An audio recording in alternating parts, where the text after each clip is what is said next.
ಹರಿ ಓಂ. ಎಲ್ಲ ಆತ್ಮಜ್ಯೋತಿಗಳಿಗೆ Hari Om to everyone. ನಮ್ಮ ಆನಂದ ಯೋಗ ಜಾಯ್ ಯೋಗದಲ್ಲಿ ಇವತ್ತಿನ ನಮ್ಮ ವಿಷಯ ಪಾಪ ಪ್ರಜ್ಞೆಯ ತೂಕ.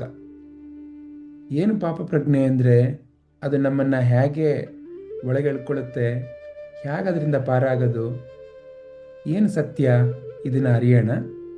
ಅದಕ್ಕಿಂತ ಮುಂಚೆ ನಾವು ಪ್ರಾರ್ಥನೆಯಿಂದ ಶುರು ಮಾಡೋಣ. ಓಂ ಶ್ರೀ ಗುರುಭ್ಯೋ ನಮಃ. ಎಲ್ಲ ಮಹಾನ್ ಗುರುಗಳು ಸತ್ಯ ಮತ್ತು ಸೇವೆಯ ಮಾರ್ಗದಲ್ಲಿ ನಡೆದು ಮುಕ್ತಿಯ ಮಾರ್ಗವನ್ನು ತೋರಿಸಿದ್ದಾರೆ. ನಾವು ಹಾಗೆ ನಡೆಯೋಣ. ಅಸತೋಮ ಸದ್ಗಮಯ ತಮಸೋಮ ಜ್ಯೋತಿರ್ಗಮಯ ಮೃತ್ಯೋರ್ಮ ಅಮೃತಂಗಮಯ. ಓಂ ಶಾಂತಿ ಶಾಂತಿ ಶಾಂತಿ. ನಮ್ಮ ಪ್ರಾರ್ಥನೆ ಏನಂತಂದರೆ, ಅಸತ್ಯದಿಂದ ಸತ್ಯಕ್ಕೆ, ಕತ್ತಲೆಯಿಂದ ಬೆಳಕಿಗೆ, ಸಾವು ಏನು ನಾಶ ಅನ್ನೋದ್ರಿಂದ ನಾಶ ಇಲ್ಲದೆ ಇರೋದು ಅಮರತ್ವದ ಕಡೆಗೆ ಹೋಗೋಣ. ಬನ್ನಿ. ಮೊದಲಿಗೆ ಏನು ಈ ಪಾಪ ಪ್ರಜ್ಞೆ, ಹಾಗೆ ಈ ಪರಿಸ್ಥಿತಿ ನಮ್ಮ ಜೀವನದಲ್ಲಿ ಉದ್ಭವ ಆಗುತ್ತೆ, ಅದರ ಬೇರೆ ಬೇರೆ ರೀತಿಯ ನಮ್ಮ ಪರಿಣಾಮಗಳೇನು ನಮ್ಮಲ್ಲಿ ನಮ್ಮ ಮೇಲೆ, ಅದನ್ನು ಮೊದಲು ಒಂದು ಸಣ್ಣ ಕತೆ ಮೂಲಕ ನೋಡೋಣ. ಈ ಕತೆ ನಿಮ್ಮೆಲ್ಲರಿಗೂ ಗೊತ್ತಿರಬಹುದು, ದೇವಿ ಅಹಲ್ಯೆಯ ಕತೆ. ದೇವಿ ಅಹಲ್ಯೆ ಬಹಳ ಸುಂದರ, ರೂಪವತಿ, ಸುಶೀಲೆ. ಆದರೆ ಆಕೆ ಮೇಲೆ ಇಂದ್ರನಿಗೆ ಮನಸ್ಸಾಯ್ತಂತೆ. ಹಾಗಾಗಿ ಆಕೆಯ ಗಂಡನ ರೂಪದಲ್ಲಿ ಆತ ಆಕೆಯನ್ನು ಸಂಧಿಸ್ತಾನಂತೆ. ಆದರೆ ಯಾವಾಗ ಆಕೆಯ ನಿಜವಾದ ಗಂಡ ಕಾಣಿಸ್ತಾರೆ, ಆಗ ಆಕೆಗೆ ಅರಿವಾಗತ್ತೆ, ಓ, ಇದು ಇಂದ್ರ ಈ ರೂಪದಲ್ಲಿ ನನ್ನನ್ನು ಈ ರೀತಿ ಮೋಸ ಮಾಡಿಯಾನೆ ಅಂತ. ಆದರೆ ಆ ಸಮಯದಲ್ಲಿ ದೇವಿ ಅಹಲ್ಯೆಯ ಮನಸ್ಸಿನಲ್ಲಿ ಒಂದು ಗಾಢವಾದ ಪಾಪ ಪ್ರಜ್ಞೆ ಉದ್ಭವ ಆಗಿಬಿಡುತ್ತೆ. ಅಯ್ಯೋ, ನಾನು ನನ್ನ ಗಂಡನಿಗೆ ಈ ರೀತಿ ವಿಶ್ವಾಸಘಾತುಕತೆ ಮಾಡಿದ್ನಲ್ಲ, ನಾನು ಮಾಡಿದ ಕೃತ್ಯ ಸರಿಯಲ್ಲ. ಸಮಾಜದ ದೃಷ್ಟಿಯಿಂದ ಇರಬಹುದು, ನನ್ನ ಒಳ ದೃಷ್ಟಿಯಿಂದ ಇರಬಹುದು, ನಾನು ಪಾಪ ಮಾಡಿದ್ದೇನೆ. ಈ ರೀತಿ ಒಂದು ಮನೋಭಾವ ಆಕೆಯಲ್ಲಿ ಗಾಢವಾಗಿ ಸೇರ್ಕೊಂಡ್ಬಿಡ್ತು. ಹಾಗಾಗಿನೇ ನಮ್ಮ ರಾಮಾಯಣದ ಕಥೆಯಲ್ಲಿ ದೇವಿ ಅಹಲ್ಯೆ ಕಲ್ಲು ಆದಳು ಅಂತ ಹೇಳೋದು. ಆಕೆಯ ಪಾಪ ಪ್ರಜ್ಞೆ ಹೋಗಲಿಕ್ಕೆ ಆಕೆಗೆ ರಾಮನೇ ಬರಬೇಕಾಯ್ತು.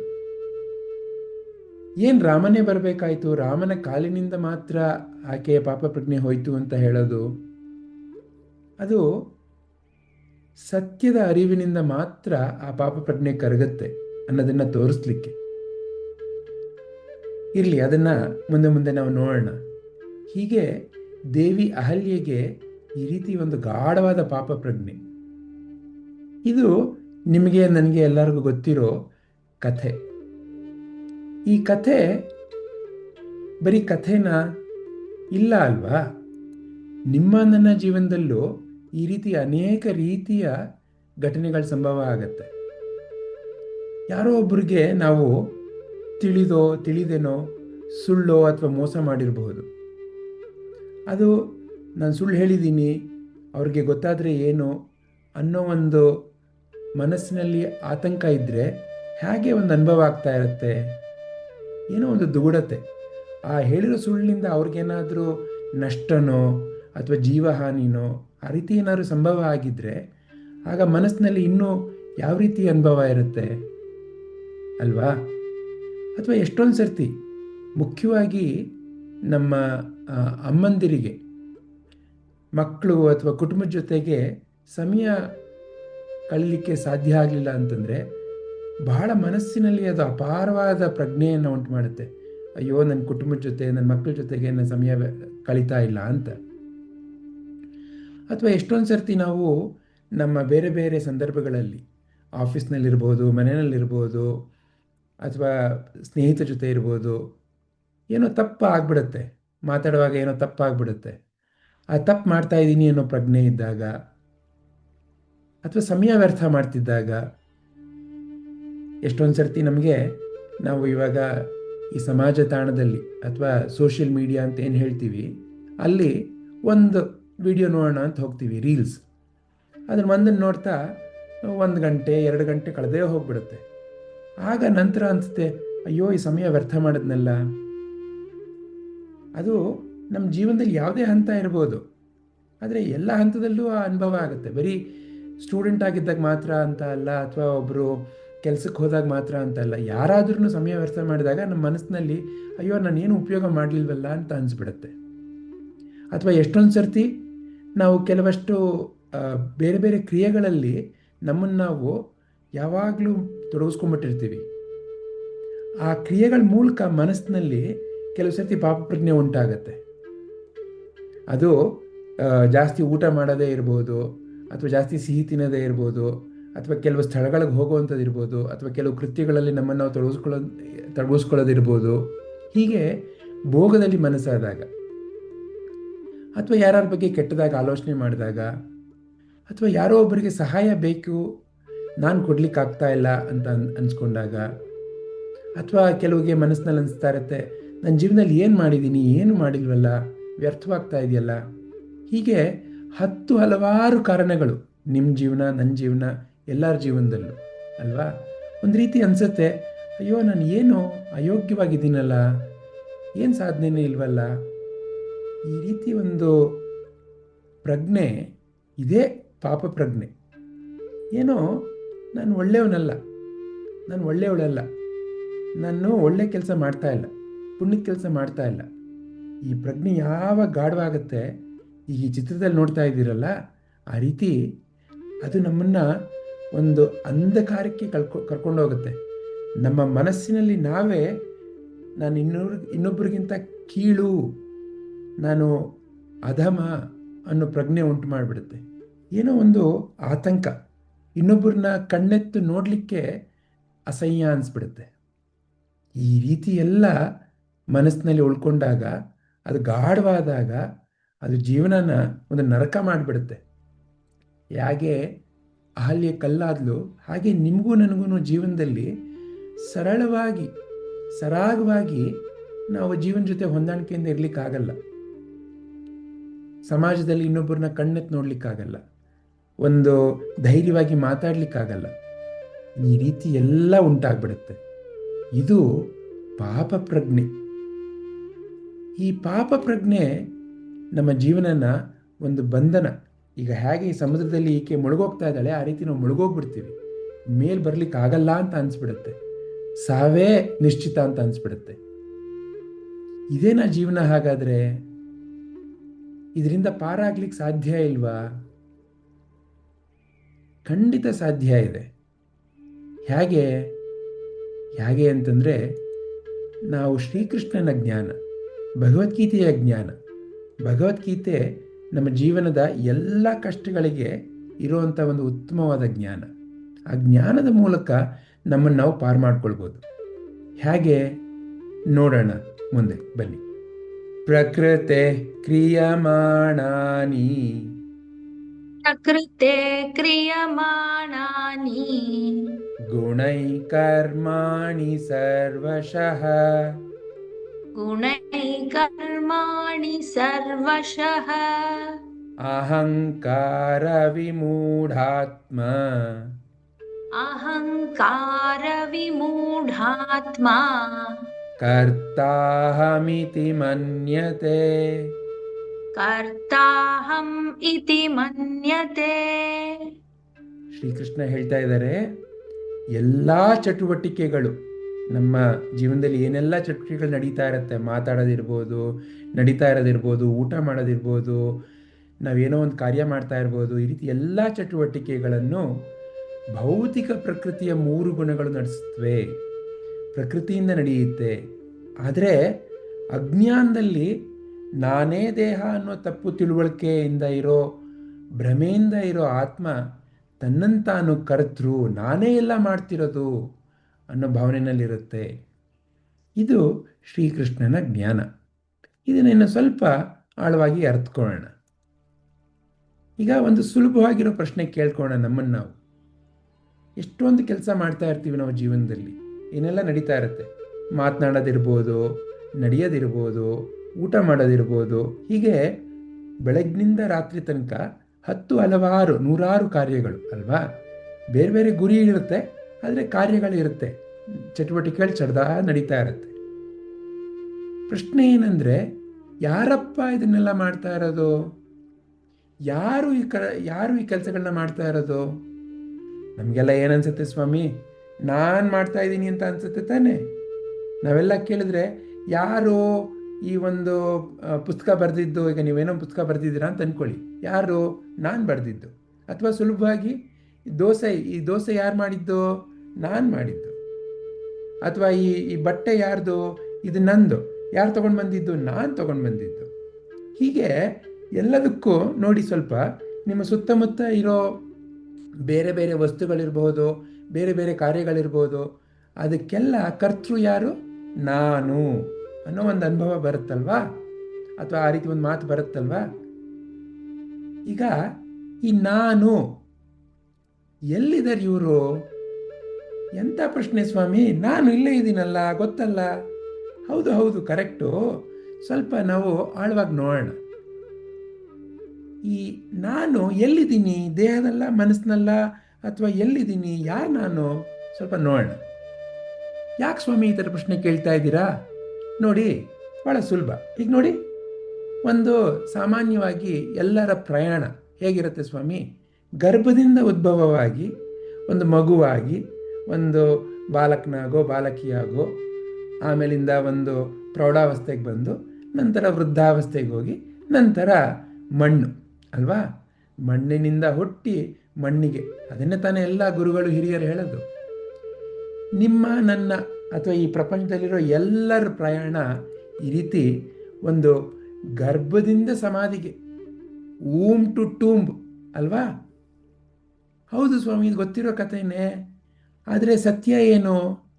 ಈಗ ನಾನು ಮಾಡಿದೆ ಅಂತ ಹೇಳಬೇಕು ಅಂತಂದರೆ, ಈಗ ನಾನು ಈ ದೇಹ ಅಂತ ಅಂದ್ಕೊಂಡ್ರೆ, ಯಾವ ದೇಹ ಸ್ವಾಮಿ ಕೆಲಸ ಮಾಡಿದ್ದು?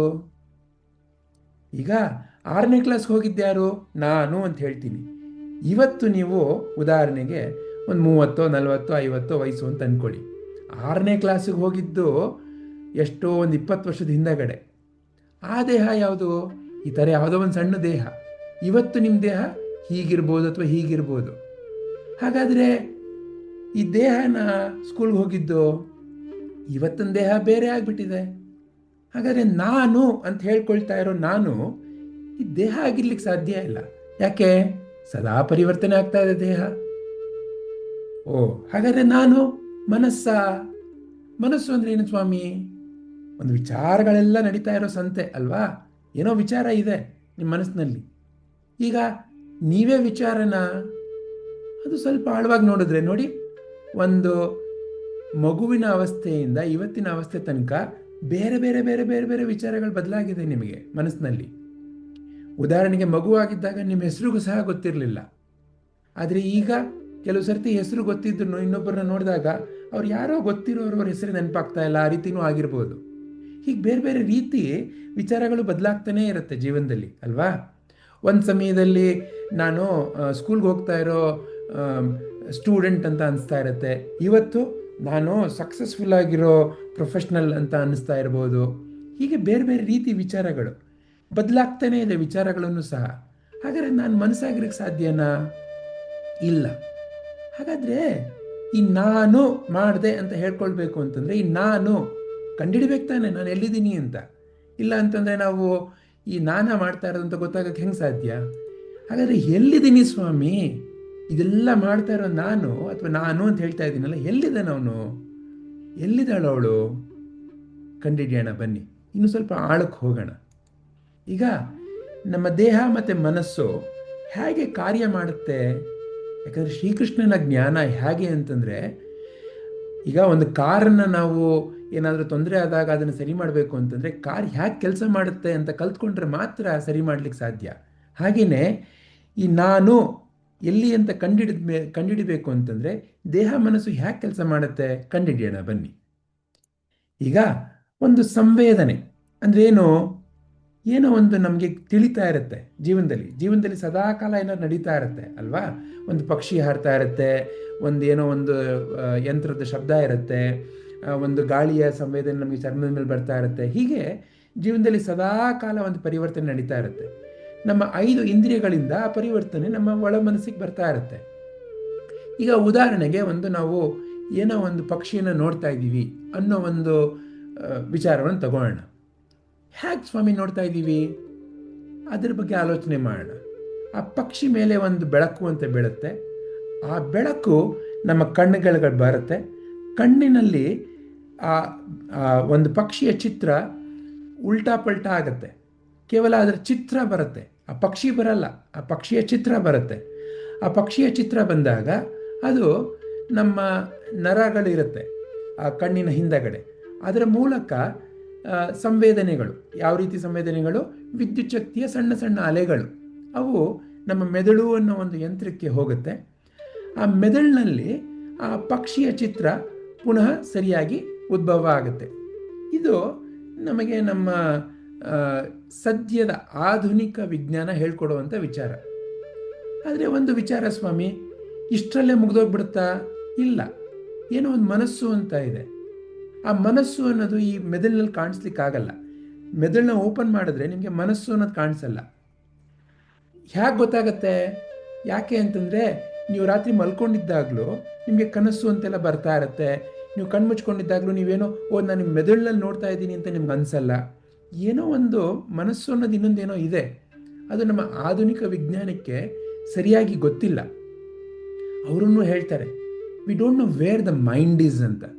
ಆಧುನಿಕ ವಿಜ್ಞಾನ, ಮಾಡರ್ನ್ ಮೆಡಿಕಲ್ ಸೈನ್ಸ್ ಅಂತ ಏನು ಹೇಳ್ತೀವಿ, that also says we don't know wear the mind is. So ನಿಮಗೆ ನನಗೆ ಆದರೆ ಎಲ್ಲರ ಅನುಭವ ಗೊತ್ತು ಒಂದು ಮನಸ್ಸು ಅಂತಿದೆ ಅಂತ. ಅದು ಕೇವಲ ಈ ಮೆದುಳಲ್ಲ. ಆ ಮನಸ್ಸಿನ ಬಗ್ಗೆ ನಮ್ಮ ವೇದಾಂತ, ಭಗವದ್ಗೀತೆ, ನಮ್ಮ ಋಷಿಗಳು ಮುನಿಗಳು ಕಂಡಿಡಿದು ಅದನ್ನು ಇನ್ನೂ ಸ್ವಲ್ಪ ನಮ್ಮ ಗಮನಕ್ಕೆ ತಂದಿದ್ದಾರೆ. ಈ ಮೆದುಳಿನಲ್ಲಿ ಸಂವೇದನೆ ಉಂಟಾಯಿತು, ಇದೆಲ್ಲ ಕೇವಲ ಒಂದು ಫಿಸಿಕಲ್ ಇನ್ಸ್ಟ್ರೂಮೆಂಟ್ಸ್, ಅಥವಾ ಯಾವ ರೀತಿ ಕಂಪ್ಯೂಟರ್ಗೆ ಹಾರ್ಡ್ವೇರ್ ಅಂತ ಇರುತ್ತೆ ಆ ರೀತಿ ಈ ದೇಹ ಇಲ್ಲಿ ಇಷ್ಟು ಕೆಲಸ ನಡೀತಾ ಇದೆ. ಇನ್ನು ಇದರ ಮೂಲಕ ಮನಸ್ಸಿಗೆ ಹೇಗೋಗುತ್ತೆ ಈ ವಿಚಾರ? ಯಾಕಂದರೆ ನಿಮ್ಗೆ ತಿಳಿತಾ ಇದೆ ಅಂತಂದರೆ ನಿಮ್ಮ ಮನಸ್ಸಿನ ಮೂಲಕ ತಿಳಿತಾ ಇದೆ. ಕೇವಲ ದೇಹ ಇದ್ದರೆ ಮಾತ್ರ ಸಾಧ್ಯ ಇಲ್ಲ ಅಲ್ವಾ? ಸೊ ಮನಸ್ಸು ಅನ್ನೋದು ಹೇಗೆ ಕೆಲಸ ಮಾಡುತ್ತೆ? ಹಾಗಾದ್ರೆ ನಿಜವಾಗ್ಲೂ ನೋಡುವಂಥದ್ದು ನೀವು ಹೇಳ್ತೀರ ನಾನು ನೋಡ್ತಾ ಇದ್ದೀನಿ ಅಂತ, ಅದು ಹೇಗೆ ನಡೆಯುತ್ತೆ? ಅದನ್ನು ಅರ್ಥ ಮಾಡ್ಕೊಳ್ಬೇಕು ಅಂದರೆ ಮನಸ್ಸಿನ ಭಾಗಗಳ ಬಗ್ಗೆ ನಾವು ತಿಳಿಯಬೇಕಾಗತ್ತೆ. ಮನಸ್ಸು ಇದು ಯಾರಿಗೂ ಕಾಣಿಸಲ್ಲ, ಆದರೆ ಕೇವಲ ನಿಮ್ಮ ನನ್ನ ಒಂದು ಜ್ಞಾನಕ್ಕೆ ಬರಲಿ ಅಂತ ಈ ಚಿತ್ರ ಅಷ್ಟೇನೆ. ಈ ಮನಸ್ಸಿನಲ್ಲಿ 4 ಮುಖ್ಯ ಭಾಗಗಳು. ಹೇಗೆ ಕಣ್ಣು, ಮೂಗು, ಬಾಯಿ ಅಂತ ದೇಹದ ಭಾಗಗಳಿದೆ, ಅದೇ ರೀತಿ ಮನಸ್ಸಿನ 4 ಭಾಗಗಳು. ಯಾವುವು? ಮನ. ಈ ಸಂವೇದನೆ ಅನ್ನೋದು ನಮಗೆ ಬರಬೇಕಲ್ಲ ಮನಸ್ಸಿಗೆ. ಆ ಸಂವೇದನೆಗಳನ್ನ ತರುವಂಥದ್ದು ಒಂದು ರೀತಿ, ಈಗ ನೀವು ಅಮೆಝಾನ್ಗೆ ಹೋಗಿ ಆರ್ಡ್ರ್ ಮಾಡ್ತೀರ, ಅದು ನಿಮ್ಮ ಮನೆಗೆ ಬರಬೇಕಲ್ಲ, ಡೆಲಿವರಿ ವ್ಯಾನ್, ಆ ರೀತಿ ಡೆಲಿವರಿ ಮನ. ಬುದ್ಧಿ, ಏನೋ ಬಂತಲ್ಲ ಸಂವೇದನೆ, ಇದು ಪಕ್ಷಿ, ಇದು ಗುಬ್ಬಚ್ಚಿ, ಇದು ಕಾಗೆ, ಈ ರೀತಿ ಎಲ್ಲ ನೀವು ತೀರ್ಮಾನ ತಗೊಳ್ಬೇಕಲ್ಲ, ತಗೊಳ್ಳೋದು ಬುದ್ಧಿ. ಈ ತೀರ್ಮಾನ ತಗೊಳ್ಬೇಕು ಅಂದರೆ ನಿಮ್ಗೆ ಅದಕ್ಕೆಲ್ಲ ಬಗ್ಗೆ ಜ್ಞಾನ ಇರಬೇಕಲ್ಲ. ಎಲ್ಲೋ ಒಂದು ಕಡೆ ಅದೆಲ್ಲ ಡಿಕ್ಷನರಿ ಥರ ಬರೆದಿಟ್ಕೊಂಡಿರ್ಬೇಕಲ್ಲ ನಿಮ್ಮ ಎನ್ಸೈಕ್ಲೋಪೀಡಿಯಾ. ಅದೇ ಚಿತ್ತ ಅಂತಂದರೆ, ಇದು ನನಗೆ ಗೊತ್ತು, ಇದು ಗುಬ್ಬಚ್ಚಿ, ಇದು ನಾನು ಯಾವತ್ತೂ ನೋಡೇ ಇಲ್ವಲ್ಲ, ಏನಿದು ಪಕ್ಷಿ? ಆವಾಗ ಹುಡ್ಕಕ್ಕೆ ಹೋಗ್ತೀರ. ಗೊತ್ತು ಅಥವಾ ಗೊತ್ತಿಲ್ಲ, ಎಲ್ಲಿಂದ ಗೊತ್ತಾಗ್ತಾ ಇದೆ? ನಿಮ್ಮ ಚಿತ್ತ ಅನ್ನೋ ಜಾಗದಲ್ಲಿ ಅದೆಲ್ಲ ಬರೆದಿದ್ರೆ, ನಿಮ್ಮ ಡಿಕ್ಷನರಿನಲ್ಲಿ ಅಥವಾ ನಿಮ್ಮ ಎನ್ಸೈಕ್ಲೋಪೀಡಿಯಾದಲ್ಲಿ ಇದ್ದಿದ್ರೆ. ಸೊ ಹಾಗೆ ನಿಮ್ಮ ಮನಸ್ಸಿನಲ್ಲಿ ಒಂದು ಎನ್ಸೈಕ್ಲೋಪೀಡಿಯಾ ಇರುತ್ತೆ, ಚಿತ್ತ. ಇನ್ನು ಇದೆಲ್ಲ ಯಾರ ವಿಚಾರ ಸ್ವಾಮಿ? ಯಾರೋ ಒಬ್ಬರು ನನಗೆ ಗೊತ್ತು, ನನಗೆ ಗೊತ್ತಿಲ್ಲ, ಇದು ನಂದು, ಇದು ನಂದಲ್ಲ ಅಂತ ಹೇಳ್ತಾ ಇರಬೇಕಲ್ಲ. ಆ ಯಾರೋ ನಾನು, ಅದನ್ನು ಅಹಂಕಾರ, ಅಹಂ ಅಂತ ಹೇಳ್ತಾರೆ. ಹೀಗೆ ಮನಸ್ಸು ಅನ್ನೋ ಜಾಗ ಅದು ವೇದಾಂತದಲ್ಲಿ ಅಂತಃಕರಣ, ಒಳಗಿನ ಯಂತ್ರ. ನೋಡಿ ಎಷ್ಟು ಅದ್ಭುತವಾಗಿದೆ ಪದನೆ. ಅಂತಃಕರಣ, ಒಳಗಿನ ಯಂತ್ರ. ಈ ದೇಹ ಬಾಹ್ಯಕರಣ, ಹೊರಗಿನ ಯಂತ್ರ, ಕಣ್ಣು ಕಾಣಿಸುವಂಥ ಯಂತ್ರ. ಇದು ಒಳದೃಷ್ಟಿಗೆ ಕಾಣಿಸುವಂಥ ಯಂತ್ರ. ಯಾವುದು? ಅಂತಃಕರಣ. ಅಲ್ಲಿ ಮನ, ಬುದ್ಧಿ, ಚಿತ್ತ, ಅಹಂಕಾರ, ಹೀಗೆ ಈ 4 ಬೇರೆ ಬೇರೆ ಭಾಗಗಳು. ಇವುಗಳ ಆಟನೇ ನಿಮ್ಮ ಮನಸ್ಸಿನ ವಿಚಾರ. ಆ ಪಕ್ಷಿ ಬಂತು, ಆ ಪಕ್ಷಿಯ ಸಂವೇದನೆ ಬಂತು, ಆವಾಗ ನಿಮ್ಮ ಬುದ್ಧಿ, ಓ ನನಗೆ ಗೊತ್ತು ಇದು ಗುಬ್ಬಚ್ಚಿ, ನನಗೆ ಗೊತ್ತು, ನಾನು ಅನ್ನೋ ವಿಚಾರ ಆ ಒಂದು ನಿಮ್ಮ ಚಿತ್ತದಲ್ಲಿರುತ್ತೆ. ಅದನ್ನು ಸಹ ಹೇಳಿ, ನಾನು ಗೊತ್ತು. ಈ ರೀತಿ ಒಂದು ಅಹಂ ಇನ ವಿಚಾರ. ಅಹಂ ಹಾಗಾದ್ರೆ ಎಲ್ಲಿದೆ? ನಾನು ಅಂತ ಹೇಳ್ಕೊಳ್ಳೋದು ಎಲ್ಲಿದೆ? ಈ ವಿಚಾರದಲ್ಲಿದೆ. ಈ ವಿಚಾರ ಒಂದು ಸಮಯದಲ್ಲಿ ನನ್ನ ಮಗು ಅಂತ ಹೇಳ್ಕೊತಾ ಇತ್ತು. ಈಗ ಅದೇ ವಿಚಾರ ಈಗ ನಾನು ಬೆಳೆದು ದೊಡ್ಡವನಾಗಿರೋ ಪ್ರೌಢಾವಸ್ಥೆಯ ಯುವಕ ಅಂತ ಒಂದು ಸಮಯದಲ್ಲಿ, ಅಥವಾ ನಾನು ಈಗ ಸ್ವಲ್ಪ ವೃದ್ಧಾವಸ್ಥೆ, ಹೀಗೆ ಆ ನಾನು ಅನ್ನೋ ವಿಚಾರ, ಆ ಅಹಂ, ನಾನು ಯಾರು ಗೊತ್ತಾ, ನಾನು ಗಂಡಸು, ನಾನು ಯಾರು ಗೊತ್ತಾ, ನಾನು ಹೆಂಗಸು, ನಾನು ಯಾರು ಗೊತ್ತಾ, ನಾನು ಭಾಳ ಒಳ್ಳೆಯವನು, ನಾನು ಯಾರು ಗೊತ್ತಾ, ನಾನು ಭಾಳ ಕೆಟ್ಟವನು, ನಾನು ಯಾರು ಗೊತ್ತಾ, ನಾನು ಬುದ್ಧಿವಂತ, ನಾನು ದಡ್ಡ, ನಾನು ಹಿಂದೂ, ನಾನು ಕ್ರಿಶ್ಚಿಯನ್ನು, ನಾನು ಭಾರತೀಯ, ನಾನು ಪಾಪ ಮಾಡಿದ್ದೀನಿ, ನಾನು ಪಾಪ ಮಾಡಿಲ್ಲ. ಎಲ್ಲ ಕತೆ ನಿಮ್ಮ ಜೀವನದ್ದು ಈ ನಾನು ಜೊತೆಗೆ ಇರೋದು ಸ್ವಾಮಿ. ಈ ನಾನು ಜೊತೆಗೆ ಎಲ್ಲ ಕತೆಗಳು. ಅಂದರೆ ಯಾರೋ ಈ ಮನಸ್ಸು ಅಂತಃಕರಣ ಅನ್ನೋ ಜಾಗದಲ್ಲಿ ಕೂತ್ಕೊಂಡು ಸದಾ ಕತೆ ಹೇಳ್ತಾ ಇರ್ತಾರೆ. ನಾನೇನು ಗೊತ್ತಾ, ನಾನು ಏನು ಮಾಡಿದೆ ಗೊತ್ತಾ, ಅವ್ರು ಏನು ಮಾಡಿದ್ರು ಗೊತ್ತಾ, ನನಗೇನಾಯಿತು ಗೊತ್ತಾ. ಎಲ್ಲ ಕತೆಗಳು ಸ್ವಾಮಿ, ಬರೀ ಕತೆ. ನಾನು ಅನ್ನೋದು ಒಂದು ವಿಚಾರ. ಈ ವಿಚಾರ ಏನು ಹೇಳ್ಕೊಡ್ತಾ ಇದ್ದಾರೆ ಹಾಗಾದರೆ ನಮಗೆ ಈಗ ಶ್ರೀಕೃಷ್ಣ? ನಾನು ಯಾರು ಹಾಗಾದರೆ ಇದರಲ್ಲಿ? ನಾನು ಇದನ್ನೆಲ್ಲ ನೋಡ್ತಾ ಇದ್ದೀನಿ ಅಂತಂದರೆ ನಾನೇನೋ ಇದನ್ನೆಲ್ಲ ಹೊರತಾಗಿರೋ ಒಂದು ಬೇರೆ ಆಗಿರ್ಬೇಕು ನಾನೇನೋ. ಆದರೆ ಈ ಅಜ್ಞಾನ ಅನ್ನೋದು ಮನಸ್ಸಿನಲ್ಲಿದ್ದಾಗ ಈ ಅಹಂ, ಬುದ್ಧಿ, ಚಿತ್ತ, ಮನ ಇದರ ಆಟದಲ್ಲಿ, ಇದು ತೋರಿಸ್ತಾ ಇರೋ ಒಂದು ನೋಟದಲ್ಲಿ, ಇದು ತೋರಿಸ್ತಾ ಇರೋ ಒಂದು ಚಲನಚಿತ್ರದಲ್ಲಿ ನಾನು ಶುದ್ಧ ಅರಿವು, ನಾನು ಆ ಶುದ್ಧ ಅರಿವು ಇದ್ರ ಜೊತೆ ಬೆರೆತ್ಕೊಂಡ್ಬಿಟ್ಟು ನಾನೇನು ಅಂದ್ಕೊಳ್ತಾ ಇದ್ದೀನಿ, ನಾನೇ ಮಾಡ್ತಾ ಇದ್ದೀನಿ, ನಾನೇ ಇದು. ಅದನ್ನೇ ಶ್ರೀಕೃಷ್ಣ ಹೇಳ್ಕೊಡ್ತಾ ಇರೋದು. ನೋಡಪ್ಪ, ಜೀವನದಲ್ಲಿ ಏನೆಲ್ಲ ನಡೀತಾ ಇದೆ ಅದೆಲ್ಲ ಈ ಪ್ರಕೃತಿಯಲ್ಲಿ 3 ಗುಣಗಳಿರುತ್ತೆ. ಸತ್ವ, ರಜೋ, ತಮೋ ಗುಣಗಳು. ಇವುಗಳ ಮೂಲಕ ನಡೀತಾ ಇರುತ್ತೆ. ಆದರೆ ನಾನು ಮಾಡ್ತಾ ಇದ್ದೀನಿ ಅಂತ. ಈಗ ಇಲ್ಲಿ ಚಿತ್ರದಲ್ಲಿ ಈ ಶಿಲ್ಪಿ ಒಂದು ಸುಂದರವಾಗಿರೋ ಶ್ರೀಕೃಷ್ಣನ ವಿಗ್ರಹವನ್ನು ಸೃಷ್ಟಿ ಮಾಡ್ತಾ ಇದ್ದಾನೆ. ಅವನ ಕೈ, ಅವನ ಕಣ್ಣು, ಅವನ ಮೆದುಳು, ಅವನ ದೇಹ ಎಲ್ಲ ಸೇರಿ, ಅವನ ಮನಸ್ಸಿನಲ್ಲಿ ಒಂದು ಆಲೋಚನೆ ಎಲ್ಲ ಸೇರಿ ನಡೀತಾ ಇದೆ. ಆದರೆ ನಾನು ಮಾಡ್ತಾ ಇದ್ದೀನಿ ಅಂತ ಹೇಳಬೇಕು ಅಂತಂದರೆ ಅವನಿಗೆ ಯಾವ ನಾನು ಅನ್ನೋ ತಿಳುವಳಿಕೆ ಇಲ್ಲದೆ ಇದ್ದಾಗ ಅವನೇನು ಅಂದ್ಕೊಳ್ತಾನೆ, ನಾನು ಈ ದೇಹ ಮನಸ್ಸಿನ ನಾನು ಮಾಡ್ತಾ ಇದ್ದೀನಿ ಅಂತ ಅಂದ್ಕೊಳ್ತಾನೆ. ಆದರೆ ನಿಜವಾಗ್ಲೂ ಹಾಗೆ ನಡೆಯೋಕ್ಕೆ ಸಾಧ್ಯನಾ ಏನಾದರೂ ಜೀವನದಲ್ಲಿ? ಈಗ ಆ ಶಿಲ್ಪಿ ಒಂದು ಕುಟ್ಟಬೇಕು ಅಂತಂದರೆ ಅವನ ಬೆರಳು, ಅವನ ಕೈ ಒಂದು ಹೊಂದಾಣಿಕೆಯಿಂದ ನಡಿಬೇಕಲ್ವಾ, ಆ ಸುತ್ತಿಗೆನ ತೊಗೊಂಡು ಹೊಡಿಬೇಕಲ್ವಾ. ಎಷ್ಟು ಒಂದು ರಕ್ತ ಅನ್ನೋದು ಚಲನೆ ಆಗಬೇಕು ಅವನ ಕೈಗೆ, ಅವನ ಒಂದು ಹೃದಯದಿಂದ ಅವನ ಕೈಗೆ ಎಷ್ಟು ರಕ್ತ ಬರಬೇಕು ಅವನಿಗೆ ಗೊತ್ತಾ? ನಿಮಗೆ ಗೊತ್ತಾ? ಈಗ ನೀವು ಮಾತಾಡ್ತಾ ಇರ್ಬೋದು ಅಥವಾ ನೀವೇನೋ ಕೇಳಿಸ್ಕೊಳ್ತಾ ಇರ್ಬೋದು. ಕೇಳಿಸ್ಕೊಳ್ಬೇಕು ಅಂತಂದಾಗ ನಿಮ್ಮ ಈ ಕಿವಿಗೆ ಒಂದಷ್ಟು ರಕ್ತ ಬರಬೇಕು, ಅಥವಾ ನಿಮ್ಮ ಕಿವಿನಲ್ಲಿ ಬೇರೆ ಬೇರೆ ವಿದ್ಯುತ್ ಶಕ್ತಿ ಅಲೆಗಳು ಉತ್ಪತ್ತಿ ಆಗಬೇಕು. ನಿಮ್ಗೆ ಗೊತ್ತಾ ಎಷ್ಟು ಉತ್ಪತ್ತಿ ಆಗ್ತಾ ಇದೆ ಅಂತ? ಇದು ಯಾವುದೂ ಒಂದು ರೀತಿಯಲ್ಲಿ ಈ ನಾನು ಅಂತ ಹೇಳ್ಕೊಳ್ತಾ ಇರೋ ಅಹಂಕಾರಕ್ಕೆ ಗೊತ್ತಿಲ್ಲ. ಆದರೆ ಈ ಅಜ್ಞಾನ ಅನ್ನೋದು ಮನಸ್ಸಿನಲ್ಲಿದ್ದಾಗ, ನಾನು ಯಾರು ಅನ್ನೋ ತಪ್ಪು ತಿಳುವಳಿಕೆ ಇದ್ದಾಗ, ನಾನೇ ಈ ದೇಹ ಮನಸ್ಸು ಅನ್ನೋ ವಿಚಾರದಲ್ಲಿದ್ದಾಗ, ನಾನು ಮಾಡ್ತಾ ಇದ್ದೀನಿ, ನನ್ನಿಂದ ಆಗ್ತಾ ಇದೆ ಅನ್ನೋ ತಪ್ಪು ತಿಳುವಳಿಕೆ, ಭ್ರಮೆ ಮಾತ್ರ ಮನಸ್ಸಿನಲ್ಲಿರುತ್ತೆ. ಅದನ್ನೇ ಶ್ರೀಕೃಷ್ಣ ಹೇಳ್ಕೊಡ್ತಾ ಇರೋದು. ನಾನು ಶುದ್ಧ ಅರಿವು, ನಾನು ಶುದ್ಧ ಆತ್ಮ, ನಾನು ಈ ದೇಹ ಮನಸ್ಸಲ್ಲ. ಆದರೆ ತಪ್ಪು ತಿಳುವಳಿಕೆಯಿಂದ ನಾನೇ ದೇಹ, ನಾನೇ ಮನಸ್ಸು ಅನ್ನೋ ಭ್ರಮೆನಲ್ಲಿ ನಾನೇ ಇದನ್ನೆಲ್ಲ ಮಾಡ್ತಾ ಇದ್ದೀನಿ. ಇದೆಲ್ಲ ಪ್ರಕೃತಿಯ ಆಟ. ನಾನು ಈ ಆಟವನ್ನು ನೋಡ್ತಾ ಇರೋ ಒಬ್ಬ ನೋಟಗಾರ, ಒಂದು ಶುದ್ಧ ಅರಿವು. ಈ ಅರಿವು ನಮ್ಮಲ್ಲಿ ಉತ್ಪತ್ತಿಯಾಗಬೇಕು ಮೊಟ್ಟ ಮೊದಲನೇಗೆ.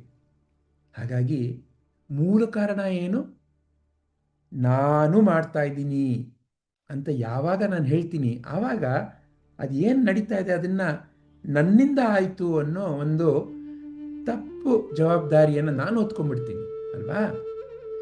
ಯಾರು ಈ ಪುಸ್ತಕ ಬರೆದಿದ್ದು? ನಾನು. ಅಯ್ಯೋ, ಈ ಪುಸ್ತಕದಲ್ಲಿ ಎಷ್ಟೊಂದು ತಪ್ಪಿದೆಯಲ್ಲ. ಹೌದಾ? ಅಯ್ಯಯ್ಯೋ, ನಾನು ಬುದ್ಧಿವಂತ ಅಲ್ಲ. ಬಂತು ಅಲ್ಲಿಗೆ ಅಲ್ವಾ. ಯಾರು ಈ ದೋಸೆ ಮಾಡಿದ್ದು? ನಾನು. ದೋಸೆನಾ? ಚೆನ್ನಾಗೇ ಇಲ್ವಲ್ಲ. ಹೌದಾ? ನಾನು ಎಷ್ಟೊಂದು ಹೊಟ್ಟೆ ಹಸ್ಕೊಂಡು ಬಂದೆ, ಈ ಥರ ದೋಸೆ ಮಾಡಿಕೊಡೋದು. ಅಯ್ಯಯ್ಯೋ, ನನ್ನ ಮಗು ಹೊಟ್ಟೆ ಹಸ್ಕೊಂಡು ಬಂತು, ನಾನು ದೋಸೆ ಈ ಥರ ಕೆಟ್ಟದಾಗಿ ಮಾಡಿಬಿಟ್ನಲ್ಲ. ನಾನು. ಶುರುವಾಯಿತು. ಏನು? ನಾನು ಮಾಡಿದೆ, ನನ್ನಿಂದ ಆಯಿತು. ನನ್ನಿಂದ ಚೆನ್ನಾಗಾದರೆ ಬೇರೆ ಪರವಾಗಿಲ್ಲ, ಸ್ವಲ್ಪ ಸಂತೋಷ ಆಗ್ಬೋದು ಅಲ್ವಾ. ಅದು ನನ್ನಿಂದ ತಪ್ಪಾಗ್ಬಿಟ್ರೆ ಅಯ್ಯೋ, ಶುರುವಾಯಿತು ಪಾಪ ಪ್ರಜ್ಞೆ. ನೋಡಿ, ಪಾಪ ಪ್ರಜ್ಞೆಯ ಮೂಲ ಕಾರಣ ನಾನು ಮಾಡದೇ ಇರೋದನ್ನು ನಾನು ಮಾಡ್ತಾ ಇದ್ದೀನಿ ಅಂತ ಅಂದ್ಕೊಳ್ಳೋದೇನೆ ಮೊಟ್ಟ ಮೊದಲನೇ ಕಾರಣ. ಇದನ್ನು ಶ್ರೀಕೃಷ್ಣ ನಮ್ಗೆ ಹೇಳ್ಕೊಡ್ತಾ ಇದ್ದಾರೆ. ಇನ್ನು ಮುಂದಿನ ಹೆಜ್ಜೆ ತಗೊಳ್ಳೋಣ. ಆಯಿತು, ಶುರುವಾಯಿತು, ಈ ರೀತಿ ವಿಚಾರ ಇದೆ. ಇದನ್ನು ಹಾಗಾದ್ರೆ ಬೇರೆ ಸಮೇತ ಹ್ಯಾಕೆ ಕೀಳೋದು? ಯಾಕಂದರೆ ಒಂದು ಮರವನ್ನು ನಾವು ಅಥವಾ ಒಂದು ಗಿಡವನ್ನು ನಾವು ಬೇಕಾಗಿಲ್ಲ ಯಾವುದೋ ಒಂದು ಕ್ಷೇತ್ರದಲ್ಲಿ, ಒಂದು ನಮ್ಮ ತೋಟದಲ್ಲಿ ಯಾವುದೋ ಒಂದು ಗಿಡ ಅದರಿಂದ ಬೇರೆ ಗಿಡಗಳು ಬೆಳೀತಾ ಇಲ್ಲ ಅಂತ ಅಂದ್ಕೊಳ್ಳಿ. ಆವಾಗ ಅದನ್ನು ತೆಗಿಬೇಕು ಅಂತಂದರೆ ನಾವು ಬೇರೆ ಸಮೇತ ಅದಕ್ಕೆ ತೆಗಿಬೇಕು ತಾನೆ. ಆವಾಗಷ್ಟೇ ಆ ಗಿಡ ಅಲ್ಲಿಂದ ಹೋಗುತ್ತಾನೆ. ಹೇಗೆ ಅದೇ ರೀತಿಯಲ್ಲಿ ಪಾಪ ಪ್ರಜ್ಞೆ ಅನ್ನೋದನ್ನು ನಾವು ಬೇರೆ ಸಮೇತ ಕೀಳೋದು? ಅದನ್ನು ನಾವೀಗ ನೆಕ್ಸ್ಟ್ ಕಲ್ತ್ಕೊಳ್ಳೋಣ. ಭಗವಂತನ ಜ್ಞಾನ, ಶ್ರೀಕೃಷ್ಣನ ಜ್ಞಾನ ನಮಗೆ ಬೇರೆ ಬೇರೆ ಹಂತದಲ್ಲಿ ಸಹಾಯ ಮಾಡುತ್ತೆ. ಆ ಕಾರಣ ಏನು? ಆ ಕಾರಣ ತೆಗಿಯೋದು ಹೇಗೆ? ಆ ಕಾರಣದಿಂದ ಮುಕ್ತಿ ಹೊಂದೋದು ಹೇಗೆ? ಎಲ್ಲವನ್ನೂ ಹೇಳ್ಕೊಡ್ತಾರೆ ಹಂತ ಹಂತವಾಗಿ. ಈಗ ಮುಂದಿನ ಹೆಜ್ಜೆ, ಹೇಗೆ ಬೇರೆ ಸಮೇತ ಕೀಳೋದು? ಯತ್ ಕರೋಷಿ ಯದಶ್ನಾಸಿ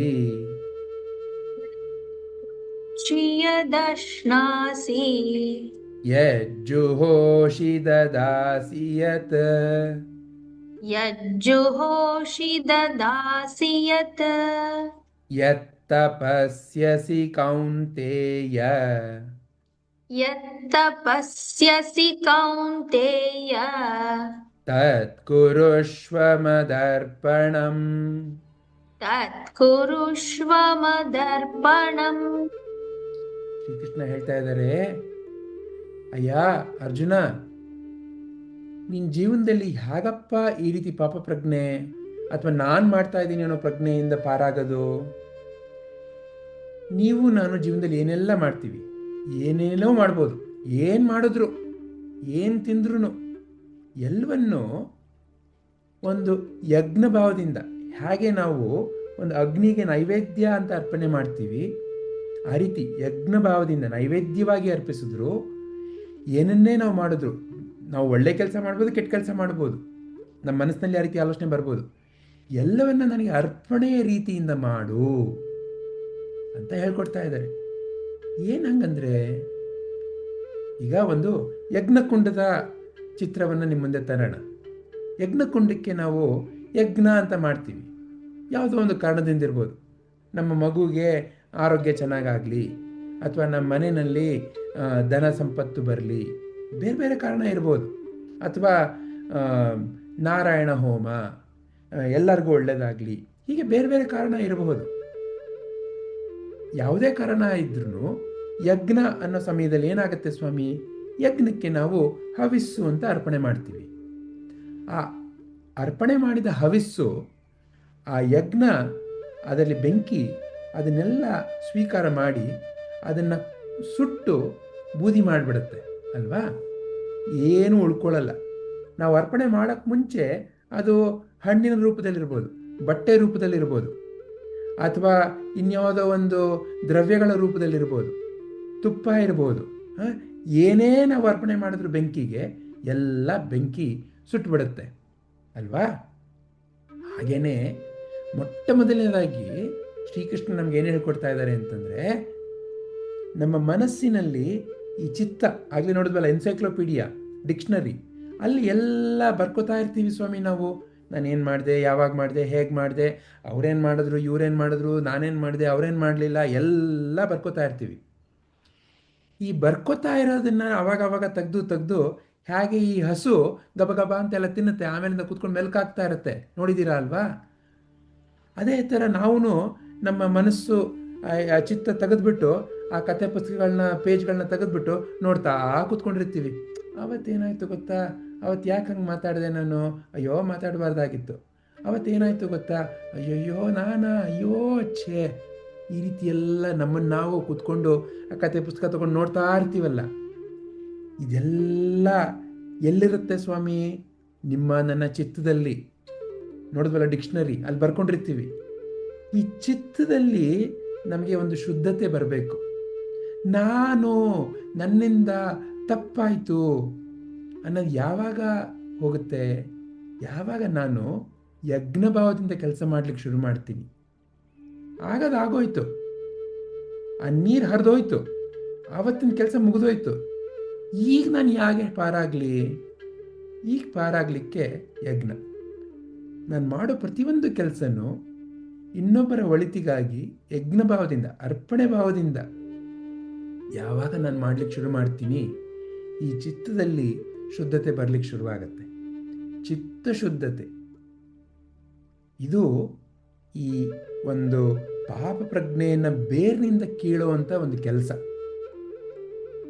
ಯಾಕಂದರೆ ಬೇರೆಲ್ಲಿದೆ? ನಮ್ಮ ವಿಚಾರದಲ್ಲಿದೆ, ನಮ್ಮ ಚಿತ್ತದಲ್ಲಿ ಎಲ್ಲ ನಾವು ಬರೆದಿಟ್ಕೊಂಡು ಬಿಟ್ಟಿದ್ದೀವಿ. ಆವತ್ತು ಹಿಂಗಾಯಿತು, ನಾನು ಹಿಂಗೆ ಮಾಡಿದೆ, ನಾನು ಹಿಂಗೆ ಮಾಡಬಾರ್ದಾಗಿತ್ತು, ಹಿಂಗೆ ಮಾಡಿಬಿಟ್ಟೆ, ಇದೆಲ್ಲ ಬರ್ಕೊಂಡಿದೆ. ನಮಗೆ ನಿಜವಾದ ಮುಕ್ತಿ ಮುಂದಿನ ಹೆಜ್ಜೆಯಲ್ಲಿ ಸಿಕ್ಕತ್ತೆ. ಆದರೆ ಆ ಮುಕ್ತಿಗೆ ಮುಂಚೆ ನಾವು ತಯಾರಾಗಬೇಕಾಗತ್ತೆ. ಮುಕ್ತಿ ಇದೆಲ್ಲದಿಂದ ಹ್ಯಾಕ್ ಪಾರಾಗೋದು? ಅದ್ಭುತವಾಗಿರೋ ರಹಸ್ಯ ಇದೆ, ಸತ್ಯ ಇದೆ. ಆದರೆ ಅದಕ್ಕೆ ಮುಂಚೆ ನಾವು ತಯಾರಾಗಬೇಕು ಸ್ವಾಮಿ. ನಾನಿವಾಗ ಒಂದು ಯಾವುದೋ ದೊಡ್ಡ ಬೆಟ್ಟ ಹತ್ತಬೇಕು ಅಂತಂದರೆ ಸುಮ್ಮನೆ ಹಿಮಾಲಯಕ್ಕೆ ಹೋಗೋಣ ಅಂತ ಎಲ್ಲರೂ ಹೇಳ್ತಾರೆ. ಆಯಿತು ಹೋಗೋಣ, ಯಾವುದೋ ಒಂದು 14,000 ಫೀಟು, ಹೋಗ್ಬೋಣ. ನಾನು ಆರಾಮಾಗಿ ತಿಂದು ಉಂಡು ಮನೇಲಿ ಮಲ್ಕೊಂಡಿರೋವಂಥ ವ್ಯಕ್ತಿ ಇವತ್ತು ಹೋಗ್ಬಿಟ್ಟು ಹಿಮಾಲಯಕ್ಕೆ ಹತ್ಬಿಡ್ತೀನಿ ಅಂತಂದರೆ ಆಗತ್ತಾ? ಇಲ್ಲ, ಸ್ವಲ್ಪ ತಯಾರಿ ಬೇಕು ಅಲ್ವಾ? ಯಾಕಂದರೆ ಅಲ್ಲಿ ಆಮ್ಲಜನಕ ಕಡಿಮೆ ಇರುತ್ತೆ, ಅದು ನಡಿಬೇಕಾಗತ್ತೆ 6-7 ಗಂಟೆ, ತಯಾರಿ ಮಾಡ್ಕೊಳ್ಬೇಕಾಗತ್ತೆ. ತಯಾರಿ ಇಲ್ಲದೇ ಜೀವನದಲ್ಲಿ ಏನು ಮಾಡಲಿಕ್ಕಾಗಲ್ಲ. ಹಾಗೆಯೇ ಚಿತ್ತಶುದ್ಧತೆ ಇಲ್ಲದೇ ಮುಂದಿನ ಹೆಜ್ಜೆಯಲ್ಲಿ ನಮಗೆ ಶ್ರೀಕೃಷ್ಣ ತಿಳಿಸೋ ಜ್ಞಾನ ಬರಲ್ಲ, ನಮ್ಮಲ್ಲಿ ಸ್ಥಿರವಾಗಲ್ಲ. ಚಿತ್ತಶುದ್ಧತೆ ಬೇಕು. ಏನು ಅದಕ್ಕೆ ಮಾರ್ಗ? ಯಜ್ಞಭಾವದಿಂದ ಎಲ್ಲ ಕೆಲಸ ಮಾಡು. ಇನ್ನು ಮುಕ್ತಿ ಹೇಗೆ? ಹಾಗಾದರೆ ನಾನು ಸದಾ ಕೆಲಸ ಮಾಡ್ತಾನೆ ಇರಬೇಕಾ? ಸದಾ ಕಾಲ ನಾನು ಯಜ್ಞಭಾವದಿಂದ ಮಾಡ್ತಾನೆ ಇರಬೇಕಾ? ಮುಕ್ತಿ ಇಲ್ವಾ ಹಾಗಾದರೆ? ಇದೆ ಸ್ವಾಮಿ, ಬಹಳ ಸುಲಭವಾಗಿರೋ ಮುಕ್ತಿ ಇದೆ. ಆದರೆ ಆ ಸುಲಭವಾಗಿರೋ ಮುಕ್ತಿಗೆ ಆ ಹೆಜ್ಜೆ ಬಹಳ ಮುಖ್ಯ. ಚಿತ್ತಶುದ್ಧತೆ ತರಬೇಕಾಗತ್ತೆ ನಾನು. ಅದು ತಂದಾಗ ಮುಂದಿನ ಹೆಜ್ಜೆಗೆ ಶ್ರೀಕೃಷ್ಣ ಹೇಳ್ಕೊಡ್ತಾರೆ ನೋಡಿ, ಅದು ಬಹಳ ಸುಲಭವಾಗಿ ಸ್ಥಿರವಾಗಿಬಿಡತ್ತೆ. ಏನು ಆ ಮುಕ್ತಿಯ ಮಾರ್ಗ?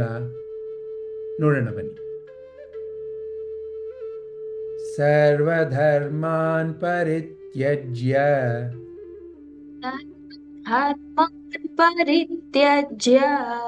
ಮಾಮೇಕಂ ಶರಣಂ ವ್ರಜ. ಮಾಮೇಕಂ ಶರಣಂ ವ್ರಜ. ಅಹಂ ತ್ವಾಂ ಸರ್ವ ಪಾಪೇಭ್ಯೋ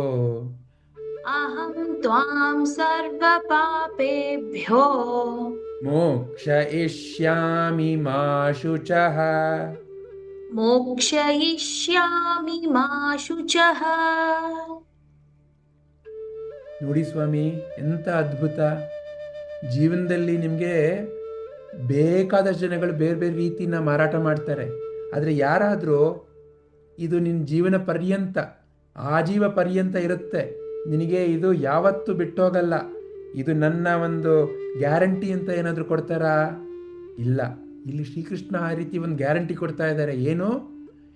ನೀನು ಏನೇ ಮಾಡಪ್ಪ, ಆದರೆ ಅದನ್ನೆಲ್ಲ ಬಿಟ್ಟು ನನಗೆ ಶರಣಾಗು. ಎಲ್ಲ ವಿಧದ ಧರ್ಮ ಅಂತಂದ್ರೆ ಏನು ಸ್ವಾಮಿ?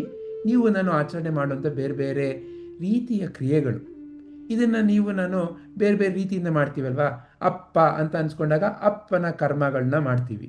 ಅಮ್ಮ ಅಂತ ಅನ್ಸ್ಕೊಂಡಾಗ ಅಮ್ಮನ ರೀತಿಯ ಕರ್ಮಗಳನ್ನ ಮಾಡ್ತೀವಿ. ಓ, ಇದು ಅಮ್ಮನ ಧರ್ಮ, ಇದು ತಂಗಿಯ ಧರ್ಮ, ಓ ಇದು ನಾನು ಆಫೀಸ್ಗೆ ಹೋಗ್ತಾ ಇದ್ದೀನಲ್ಲ, ಇದು ಆಫೀಸ್ ಧರ್ಮ, ಇದು ಭಾರತೀಯನಾಗಿ ನನ್ನ ಧರ್ಮ. ಈ ರೀತಿ ನಾವು ಬೇರೆ ಬೇರೆ ಪಾತ್ರಗಳ ಧರ್ಮಗಳನ್ನ ನಾವು ನಿಭಾಯಿಸ್ತಾ ಇರ್ತೀವಿ ಅಲ್ವಾ ಜೀವನದಲ್ಲಿ. ಅಂದರೆ ಬೇರೆ ಬೇರೆ ಕಾರ್ಯಗಳನ್ನ, ಆ ಕಾರ್ಯಗಳನ್ನ ನಿಭಾಯಿಸ್ಬೇಕಾದಾಗ ಇದು ಸರಿ, ಇದು ತಪ್ಪು, ಭಾರತೀಯನಾಗಿ ನಾನು ಏನು ಮಾಡಬೇಕು, ಏನು ಮಾಡಬಾರ್ದು, ಇದು ನನ್ನ ಧರ್ಮ.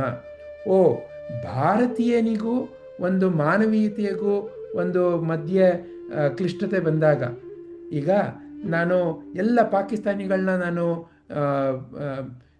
ಭಾರತೀಯನಾಗಿ ಏನು ಮಾಡಬೇಕು, ಭಾರತೀಯನಾಗಿ ಪಾಕಿಸ್ತಾನಿ ಅಂತಂದರೆ ಶತ್ರು, ಮಾನವನಾಗಿ ಪಾಕಿಸ್ತಾನಿ ಎಲ್ಲ ಪಾಕಿಸ್ತಾನಿಗಳು ಶತ್ರುನ.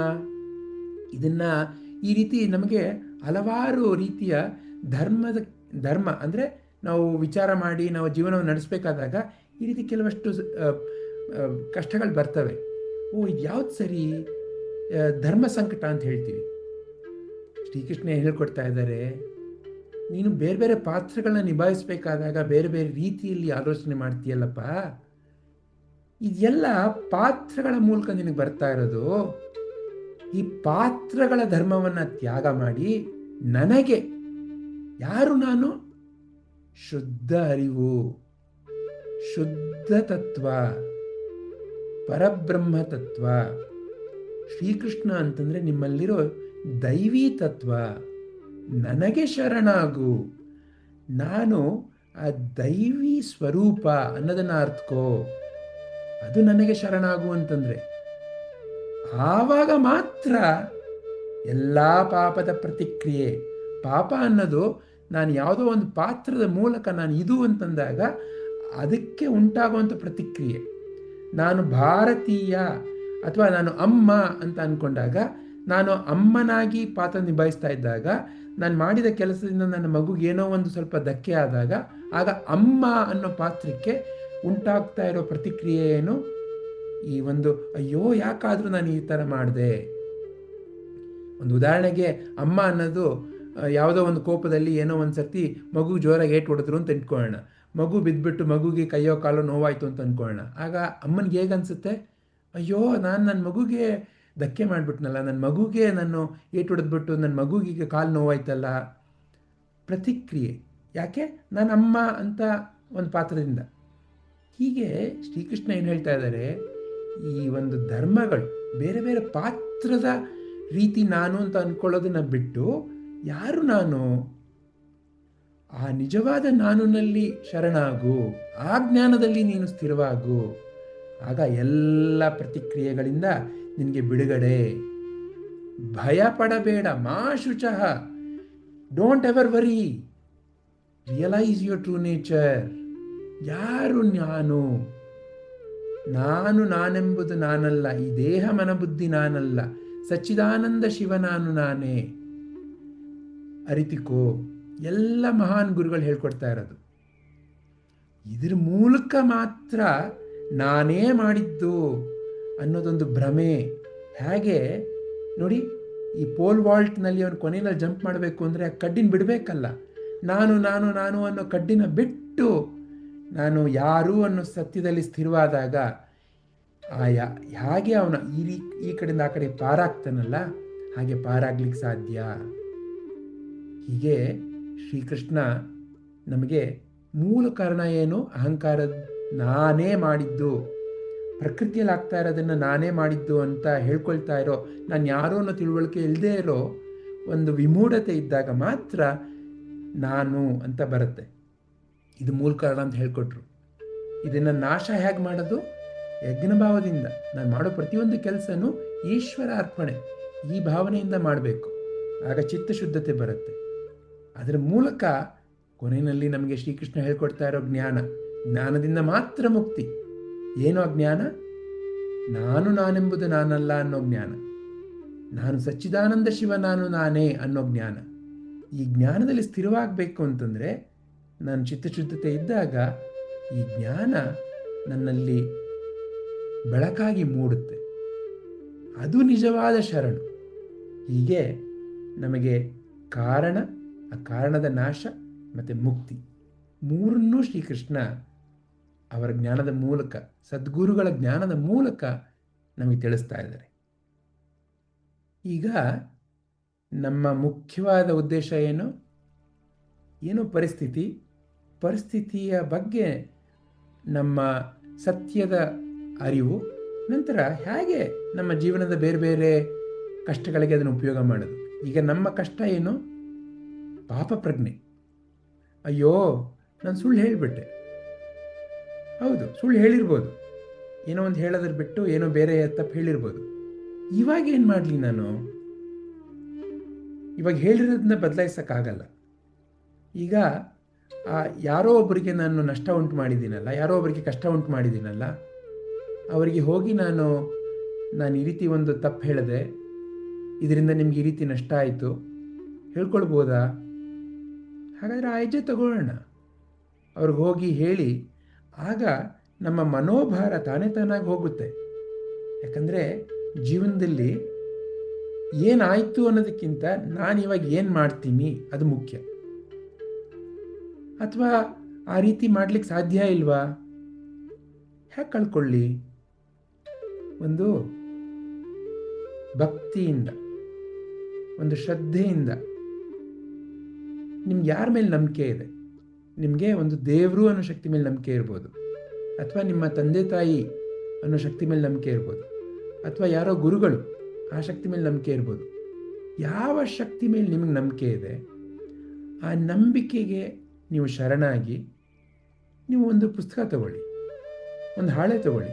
ಅದರಲ್ಲಿ ನಿಮ್ಮ ಮನಸ್ಸನ್ನು ತುಂಬ ಕಷ್ಟ ಕೊಡ್ತಾ ಇರೋ ಯಾವುದೋ ಒಂದು ಪರಿಸ್ಥಿತಿ ಇರ್ಬೋದು, ಏನೋ ಒಂದು ಘಟನೆ ನಡೆದಿರ್ಬೋದು. ನಾನು ಈ ಥರ ಮಾಡಿದೆ, ಅದರಿಂದ ಈ ಥರ ಆಯಿತು, ನಾನು ಈ ರೀತಿ ಮಾಡಬಾರ್ದಾಗಿತ್ತು, ಆ ರೀತಿ ನೀವು ಹೇಳಬೇಕಾದಾಗ ಬೇರೆ ಬೇರೆ ಬೇರೆ ಬೇರೆ ಬೇರೆ ಬೇರೆ ವಿಚಾರಗಳು ಬರ್ಬೋದು ನಿಮ್ಮ ಮನಸ್ಸಿನಲ್ಲಿ. ನಿಮ್ಮ ಬಗ್ಗೆ ಎಲ್ಲವನ್ನ ಬರೀರಿ. ಬರೆದು ಎಲ್ಲವನ್ನ ಆ ಒಂದು ಶಕ್ತಿಗೆ ನೀವು ಶರಣಾಗಿ, ಅಯ್ಯ ದೇವರೇ, ಗುರುಗಳೇ, ನಾನು ಮಾಡಬಾರ್ದಾಗಿತ್ತು ಆದರೆ ಮಾಡಿಬಿಟ್ಟಿದ್ದೀನಿ, ತಿಳಿದೋ ತಿಳಿದೇನೋ ಮಾಡಿಬಿಟ್ಟಿದ್ದೀನಿ, ಈಗ ಇದರಿಂದ ಶರಣು ಪಾರು ಮಾಡು ಅನ್ನೋ ಒಂದು ಶ್ರದ್ಧೆಯಿಂದ ಒಂದು ಬೆಂಕಿಗೆ ಅರ್ಪಣೆ ಮಾಡಿಬಿಡಿ. ಆ ನಿಮ್ಮ ಮನಸ್ಸನ್ನು ಕೊರಿತಾ ಇರೋ ಆ ಒಂದು ವಿಚಾರ ಆ ಬೆಂಕಿಗೆ ಅರ್ಪಣೆ ಮಾಡಿಬಿಡಿ. ಆ ಒಂದು ಶಕ್ತಿಗೆ ಅದನ್ನು ಅರ್ಪಣೆ ಮಾಡಿಬಿಡಿ. ಹೀಗೆ ಮೊದಲು ಮನಸ್ಸಿನಿಂದ ಅದನ್ನು ತೆಗೆದು ನಂತರ ಮುಂದಿನ ಹೆಜ್ಜೆ ಹ್ಯಾಕ್ ತಗೊಳ್ಳಿ. ಅಥವಾ ಈಗ ಒಂದು ವಿದ್ಯಾರ್ಥಿ ಒಂದು ಎಕ್ಸಾಮಿಗೆ ಓದ್ಕೊಳ್ಳೋದು ಬಿಟ್ಟು ರೀಲ್ಸೋ ಅಥವಾ ಹೊರಗಡೆ ಹೋಗೋದೋ ಏನೋ ಸಮಯ ವ್ಯರ್ಥ ಆಯಿತು ಅಂತ ಅಂದ್ಕೊಳ್ಳೋಣ. ಆಮೇಲಿಂದ ಮನಸ್ಸಿನಲ್ಲಿ ಅದು ಕೊರಿತಾ ಇರ್ಬೋದು, ಅಯ್ಯೋ ಸಮಯ ವ್ಯರ್ಥ ಮಾಡಿದೆ. ಪುನಃ ಇವಾಗ ಅದೇ ರೀತಿ ಕಳೆದೋಗಿರೋದನ್ನು ಯಾರೂ ತರಲಿಕ್ಕಾಗಲ್ಲ. ಆದರೆ ಈಗ ನನಗೆ ಆ ಅರಿವಾದಾಗ ಆ ರೀತಿ ಆಗೋಯ್ತಾ? ಹೌದು, ಯಾಕೆ ನಾನು ಆ ರೀತಿ ಮಾಡಿದೆ, ಇವಾಗ ನಾನು ಹೇಗೆ ಸಮಯವನ್ನು ಸರಿಯಾಗಿ ಉಪಯೋಗ ಮಾಡಲಿ ಅನ್ನೋದನ್ನು ನಾವು ಬರೆದು ನಾವು ಅಭ್ಯಾಸ ಶುರು ಮಾಡೋಣ. ನನಗೆ ಆವಾಗವಾಗ ಈ ವಾಟ್ಸ್ಯಾಪ್ ಅಥವಾ ಈ ನನ್ನ ಮೊಬೈಲ್ನಲ್ಲಿ ಟಣ್ ಅಂತ ಸೌಂಡ್ ಬಂದ ತಕ್ಷಣ ಅದನ್ನು ಓಪನ್ ಮಾಡೋಣ ಅಂತ ಅನಿಸುತ್ತೆ. ಹೌದಾ? ಹಾಗಾದರೆ ಆ ಸೌಂಡನ್ನು ನಾನು ಆಫ್ ಮಾಡಲಾ? ನಾನು ಓದೋ ಸಮಯದಲ್ಲಿ ಈ ಮುಂದಿನ 3/4 ಗಂಟೆ ನಾನು ಓದ್ತೀನಿ. ಆ ಮುಂದಿನ 3/4 ಗಂಟೆ ಸಮಯದಲ್ಲಿ ಮೊಬೈಲ್ನ ನಾನು ಸೌಂಡನ್ನು, ನೋಟಿಫಿಕೇಷನ್ನ ನಾನು ಆಫ್ ಮಾಡಲಾ? ಆಫ್ ಮಾಡಿಬಿಟ್ಟು ಆ ಕಡೆ ಇಟ್ಬಿಡ್ಲಾ? ಅದಾದ ನಂತರ 10 ನಿಮಿಷ ನೋಡ್ತೀನಿ. ಆ ರೀತಿ ನನ್ನನ್ನು ನಾನು ಒಂದು ಅಭ್ಯಾಸದ ಮೂಲಕ ನಾನು ಬದಲಾವಣೆ ತರಬೇಕಾಗತ್ತೆ. ಹೀಗೆ ಯಾವುದರಲ್ಲಿ ನನಗೆ ಪಾಪ ಪ್ರಜ್ಞೆ ಇದೆ ಆ ಪಾಪ ಪ್ರಜ್ಞೆ ಕಳ್ಕೊಂಡು ನಂತರ ಹೊಸ ಅಭ್ಯಾಸ. ಜೀವನದಲ್ಲಿ ಪಾಪ ಪ್ರಜ್ಞೆನೂ ಒಂದು ಅಭ್ಯಾಸನೇ. ಏನೋ ಆಗಿದ್ದನ್ನು ಸದಾ ಮರುಕಳಿಸಿ ತಾನೇ ಅದು ಇವಾಗ ನನಗೆ ಪಾಪ ಪ್ರಜ್ಞೆ ಆಗಿರೋದು. ಒಂದು ರೀತಿ ನಾನು ಅಭ್ಯಾಸ ಮಾಡಿದ್ರಿಂದ ತಾನೇನೆ, ನಾನು ಆ ವಿಚಾರಕ್ಕೆ ಸದಾ ಕಾಲ ಕಿಮ್ಮತ್ತು ಕೊಟ್ಟಿದ್ದರಿಂದ ತಾನೇನೆ. ಅದೇ ರೀತಿ ಹೊಸ ವಿಚಾರಕ್ಕೂ ಹೊಸ ಅಭ್ಯಾಸಕ್ಕೂ ನಾನು ಕಿಮ್ಮತ್ತು ಕೊಡೋಣ. ಅದು ನಿಮ್ಮ ನನ್ನ ಸಾಮರ್ಥ್ಯದಲ್ಲಿದೆ. ಹೀಗೆ ನೀವು ನಾನು ಶ್ರೀಕೃಷ್ಣನ ಜ್ಞಾನವನ್ನು ಅರಿತು ಅದನ್ನು ಈ ರೀತಿ ಬೇರೆ ಬೇರೆ ನಿಮ್ಮ ನನ್ನ ಒಂದು ಪರಿಸ್ಥಿತಿನಲ್ಲಿ ಉಪಯೋಗ ಮಾಡೋದ್ರಿಂದನೇ ನಾವು ಪರಿಹಾರಕ್ಕೆ ಹೋಗ್ಬೋದು. ಜೀವನದಲ್ಲಿ ತಪ್ಪಾಯಿತು ಮುಖ್ಯ ಅಲ್ಲ, ಆ ತಪ್ಪನ್ನು ನಾನು ಒಪ್ಕೊಂಡಿದ್ದೀನಿ, ಅದು ಬಹಳ ಮುಖ್ಯ. ಒಪ್ಪಿದ ನಂತರ ಆ ತಪ್ಪಿಗೆ ಪರಿಹಾರ ನಾನು ಕಂಡುಹಿಡಿತಾ ಇದ್ದೀನಿ, ಬಹಳ ಮುಖ್ಯ. ಅದಕ್ಕೆಲ್ಲಕ್ಕಿಂತ ಮೀರಿ ನಾನು ಮುಕ್ತಿಯನ್ನು ಪಡಿತೀನಿ. ಈ ರೀತಿ ತಪ್ಪು ಯಾಕಾಯಿತು? ಯಾರೋ ನಾನು ಅಂತ ಅಂದ್ಕೊಂಡಿರೋ ತಪ್ಪು ತಿಳುವಳಿಕೆಯಿಂದ. ಆ ತಿಳುವಳಿಕೆನ ಬದಲಾಯಿಸಿದಾಗ ಇನ್ನು ನನ್ನ ಭವಿಷ್ಯದಲ್ಲಿ ಆ ರೀತಿ ನಾನು ಇರಲಿಕ್ಕೆ ಸಾಧ್ಯ ಇಲ್ಲ. ಯಾವಾಗ ನೀವು ಅಮ್ಮ ಅಂತ ಅಂದ್ಕೊಂಡು ನೀವು ಮಕ್ಕಳ ಜೊತೆ ಕೆಲಸ ಮಾಡ್ತೀರಾ, ಒಂದು ಅಮ್ಮನ ಒಂದು ಪ್ರೀತಿ ಇದ್ದಾಗ ಮಕ್ಕಳನ್ನ ಯಾವತ್ತಾದರೂ ಹಾನಿ ಮಾಡಲಿಕ್ಕೆ ಸಾಧ್ಯನಾ? ಇಲ್ಲ. ಅದೇ ರೀತಿ ನಾನು ಯಾರು, ಈ ಸಂಬಂಧ ಏನು ನನಗೂ ಸೃಷ್ಟಿಗೂ? ಆಗ ಈ ನಾನು ಈ ಸೃಷ್ಟಿನಲ್ಲಿ ಯಾವುದೇ ರೀತಿ ಹಾನಿ ಉಂಟು ಮಾಡಲಿಕ್ಕಾಗಲ್ಲ. ಆ ದೈವಿಕತೆ, ಆ ಒಂದು ಪ್ರೀತಿ, ಅದರ ಮೂಲಕ ನನ್ನ ಜೀವನದಲ್ಲಿ ನಡೀಲಿಕ್ಕೆ ಶುರು ಮಾಡಿದಾಗ, ಕರುಣೆಯಿಂದ ನಡೀಲಿಕ್ಕೆ ಶುರು ಮಾಡಿದಾಗ ತಪ್ಪಾಗ್ಲಿಕ್ಕೆ ಸಾಧ್ಯ ಇಲ್ಲ. ಹೀಗೆ ನಾವು ಹಂತ ಹಂತವಾಗಿ ನಮ್ಮನ್ನು ನಾವು ಪರಿಸ್ಥಿತಿಯಿಂದ ಪರಿಹಾರಕ್ಕೆ ತಗೊಂಡು ಹೋಗ್ಬೋದು. ಇದಕ್ಕೆಲ್ಲ ಮೂಲ ಕಾರಣ, ಇದಕ್ಕೆಲ್ಲ ಮೂಲ ಒಂದು ನಮಗೆ ಶಕ್ತಿ ಭಗವಂತನ ಜ್ಞಾನ, ಸದ್ಗುರುಗಳ ಜ್ಞಾನ. ಆ ಜ್ಞಾನವನ್ನು ಉಪಯೋಗ ಮಾಡೋಣ, ಅದರ ಮೂಲಕ ಪರಿಹಾರ ಕಂಡುಹಿಡಿಯೋಣ. ಲೋಕಾಃ ಸಮಸ್ತಾಃ ಸುಖಿನೋ ಭವಂತು. ಲೋಕಾಃ ಸಮಸ್ತಾಃ ಸುಖಿನೋ ಭವಂತು. ಲೋಕಾಃ ಸಮಸ್ತಾಃ ಸುಖಿನೋ ಭವಂತು. ಹರಿ ಓಂ ತತ್ಸತ್. ಶ್ರೀ ಗುರುಭ್ಯೋ ನಮಃ. ಸರ್ವಂ ಶ್ರೀಕೃಷ್ಣಾರ್ಪಣಮಸ್ತು.